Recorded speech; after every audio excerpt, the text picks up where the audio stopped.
Jessica Wongso, salah seorang rekan Wayan Mirna Salihin, mendatangi gedung Komisi Nasional Hak Asasi Manusia. Kedatangan Jessica untuk berkonsultasi dengan Komnas HAM.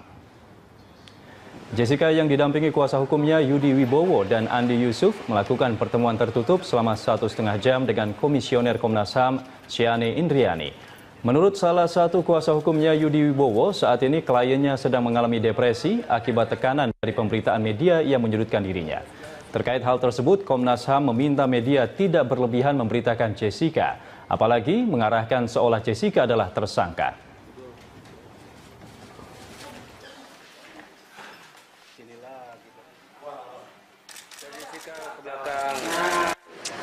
Jessica ini kan depresi sekarang, depresi, ya, akibat tekanan yang begitulah, berita yang beginilah, cuma ngobrol begitu aja. Jadi tadi Jessica bersama kuasa hukumnya mengadu ke Komnas HAM, mengeluhkan sebuah situasi di mana sekarang ini seolah-olah Jessica sudah dianggap sebagai tersangka, diperlakukan sebagai tersangka. Dan kemudian kami menerima, dia menceritakan. Sementara itu, Komisioner Komnas HAM Siane Indriani mengatakan bahwa selain merasa tidak nyaman karena diperlakukan sebagai tersangka, padahal statusnya masih saksi. Dalam pertemuan dengan Komnas HAM tadi, Jessica juga mengeluhkan adanya perlakuan kasar pihak polisi saat mendatangi rumahnya. Ada hal-hal yang dia alami yang membuat dia tidak nyaman. Yang pertama kali adalah ketika dia mau diambil oleh polisi. Jadi dia mengatakan mau dipanggil, tapi 2 kali dilakukan dengan cara yang kasar. Jadi di tengah malam pada hari Sabtu dan Minggu, Sabtu itu dari pihak lain tidak menggunakan seragam polisi, tidak menggunakan surat, sehingga tidak jelas siapa yang dari mana, tidak jelas. Itu yang membuat dia ketakutan, dan kemudian dia besoknya juga begitu. Ada pihak lain yang bahkan dengan kata-kata yang kasar itu dilontarkan oleh seorang polisi melalui telepon juga kepada keluarganya. Itu membuat dia kemudian dan keluarganya malu karena seluruh tetangganya kemudian menganggap seolah-olah Jessica sudah tersangka pembunuhan, dan itu membuat. Sedangkan pihak Polda Metro Jaya tidak mempermasalahkan langkah Jessica Wongso, rekan minum kopi korban, untuk melapor ke Komnas HAM. Polisi yakin tidak ada pelanggaran HAM yang terjadi selama proses penyelidikan berlangsung. Dirkrimum Polda Metro Jaya, Kombes Pol Krisna Murti menjamin tidak ada pelanggaran HAM yang dilakukan penyidik selama Jessica diperiksa terkait kasus tewasnya Mirna. Menurut Krisna, laporan pelanggaran HAM harus ada indikator yang dapat dibuktikan. Krisna menambahkan pihak kepolisian selalu mengakomodir kemauan Jessica selama proses pemeriksaan. Berarti selama ini menjamin tidak ada pelanggaran HAM selama proses? Memang ada pelanggaran HAM.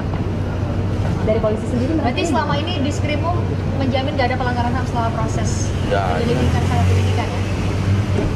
Kalau dengar di media, pengacaranya menyatakan polisi memperlakukan dengan baik. Pelanggaran HAM itu kan ada indikatornya, ada parameternya. Ya kalau nanti beliau melapor ke Komnas HAM, yang dilaporin siapa? Ya pemirsa, saat ini Badan Narkotika Nasional juga mengungkapkan tindak pidana pencucian uang ataupun TPPU dari bisnis narkotika dengan menyita aset mencapai 17 miliar rupiah. Petugas membekuk residivis narkoba berinisial GP yang diduga mencuci uang dari hasil penjualan sabu dan ekstasi.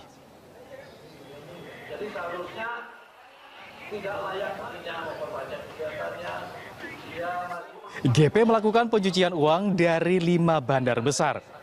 GP ditangkap di kawasan perumahan Tebing Tinggi, Sumatera Utara. BNN berhasil menyita sejumlah aset senilai 17 miliar rupiah.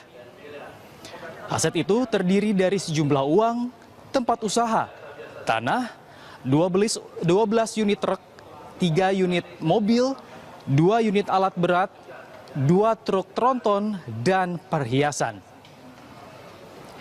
Ironisnya, melalui 5 orang yang kelimanya masih menjalani masa tahanan di sejumlah lapas di Indonesia. BNN sendiri sempat mengalami kesulitan dalam memberantas peredaran narkoba di dalam lapas karena selalu berkendala dengan masalah perizinan. Ini beredar terus ya, bekerja terus. Ya, di mana ada pesanan, mereka macam-macam ya. Ada yang ratusan juta, ada yang miliar. Oh, berarti rata-rata miliaran dong, Pak? Ini masih biasa-biasa saja.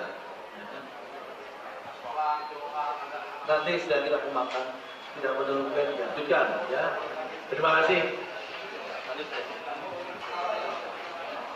Beralih ke informasi Kapolri, Jenderal Polisi Badrodin Haiti mengatakan organisasi Gavatar tidak hanya terindikasi menyimpang dari ajaran agama yang ada, tetapi juga berpotensi mengancam keutuhan NKRI karena bertujuan mendirikan negara sendiri.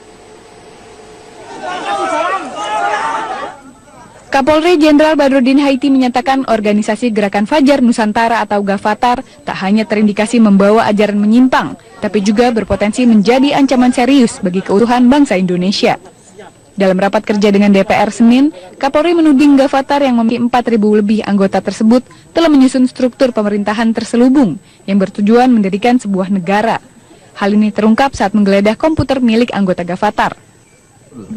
Ada struktur pemerintahan yang terselubung, ada gubernurnya, ada bupatinya, ada kabak-kabaknya yang ditemukan dari laptop mereka. Kemudian sudah juga akan mendirikan negara juga. Ini tentu ini bukan ancaman yang main-main, tentu ini harus kita tangani dengan serius. Sebelumnya Majelis Ulama Indonesia mengaku sudah menemukan adanya indikasi Gerakan Fajar Nusantara atau Gavatar menyimpang dari pokok-pokok ajaran Islam. Gavatar juga terindikasi sebagai bentuk baru Al-Qiyadah Al-Islamiyah atau organisasi yang telah dilarang pemerintah.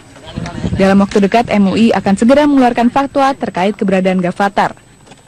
Kalau kita lacak dari referensi yang ada sekarang itu ada satu buku yang dikarang oleh saudara Mahful, ya, Mahful Muiz Tumanurung yang sekarang ketua Gavatar, itu mengarang buku itu, mengarang buku kesatuan antara Islam, Yahudi, dan Nasrani. Jadi pantas dan mudah kita melacak dari sisi itu bahwa mereka adalah memang betul seperti kata kebanyakan orang adalah metamorfosis dari Al-Qiyadah Al-Islamiyah. Meskipun Gavatar menarik banyak pengikut karena kerap melakukan aksi sosial dan gerakan kemanusiaan dalam kegiatannya.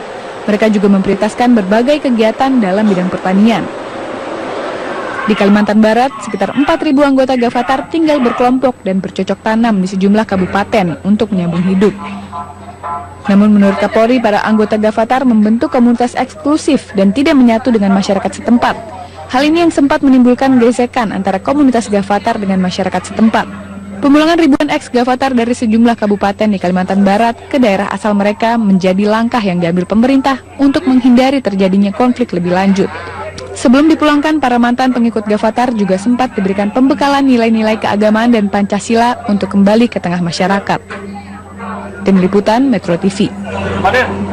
Sudah 1 tahun lebih Basuki Cahayapurnama atau Ahok menjabat posisi Gubernur DKI Jakarta. Sejumlah prestasi dan beragam kontroversi mewarnai tahun pertama ia menjabat. Bagaimanakah tanggapan masyarakat terhadap kinerja Ahok? Berikut tanggapannya. Sejauh ini saya rasakan cukup baik ya, banyak peningkatan dirasakan di masyarakat, terutama terkait transparansi layanan publik. Dan beliau sangat concern terkait dengan keterbukaan, bersih, tidak korupsi, itu hal yang paling saya sukai. Sangat banyak sekali kemajuannya, misalnya taman-taman bermain itu saya senang sekali sebagai seorang ibu. Saya lihat anak-anak enjoy bermain-main. Kemudian jalan-jalan juga sudah banyak perbaikan ya, transportasi juga banyak diperbaiki. Jadi saya sangat salut lah sama beliau. Kemudian masalah birokrasi kelihatannya sudah lebih mudah ya. Terus bertemu beliau, saya kemarin sekali bertemu langsung bisa bicara, mengeluhkan apa yang saya rasakan dan mohon bantuan beliau. Beliau tanggap sekali menurut saya. Kemudian daerah banjir ya sudah banyak yang dibantu, yang diperbaiki, rumah susun dan fasilitasnya. Saya tanya ibu-ibu juga, mereka senang di rumah susun itu dapat perangkat-perangkatnya itu ya, dapur, tempat tidur dan sebagainya. Bagus sih kalau menurut saya, tapi mungkin agak lebih disabarin aja, jangan terlalu emosi kalau semuanya ada seseorang yang mungkin mengeluhkan tentang Jakarta. Sementara itu, KPK menggelar jumpa pers terkait putusan pra-peradilan RJ Lino. KPK pun menyambut baik Pengadilan Jakarta Selatan yang menolak seluruh permohonan pra-peradilan tersangka RJ Lino. Meskipun demikian, KPK belum juga memastikan menahan tersangka dugaan kasus korupsi pengadaan krain di Pelindo II RJ Lino. Ketentuan yang menyatakan